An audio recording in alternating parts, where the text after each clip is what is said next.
వెళ్తే నేను అన్ని రోజులు మామూలుగా మోడర్న్ డ్రెస్సులు వేసుకున్నాను. కానీ ఎందుకు ఆ రోజు మధుసూదన్ అంటే ఆయన అడిగారంట, డ్రెస్ వేసుకుంటే మోడర్న్ డ్రెస్ వేసుకుని బొట్టు పెట్టుకోకూడదా అని. అంటే ఆ సంఘటనకి ముందు సరిగ్గా ఒక అరగంట ముందు బొట్టు పెట్టుకున్నారంట. ఆవిడ చెప్తుంది ఏంటంటే, బొట్టు పెట్టుకున్న తర్వాత నేను కాదని కూడా అబద్ధం కూడా చెప్పలేం కదా, తప్పించుకోవడాకన్నా. అలా దొరికిపోయాం మేము. ముందు అరుపులు వినిపించినాయి, తుపాకీ శబ్దాలు వినిపించినాయి,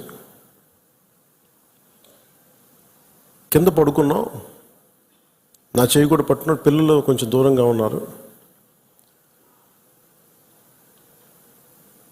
ఇదంతా కుటుంబం దాదాపు అలాగే ఆ గ్రౌండ్లో దాదాపు ఆ ఏరియాలో 400 నుంచి 500 మంది ఉండిపోయారు టూరిస్టులు.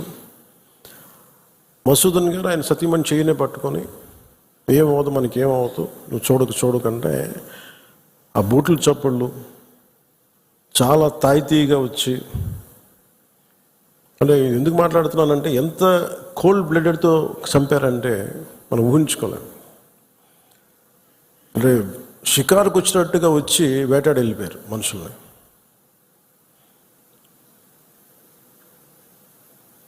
మనకి ఏమవ్వదు అని అలా అంటుంటే బూట్ల శబ్దాలు ఆగినాయి.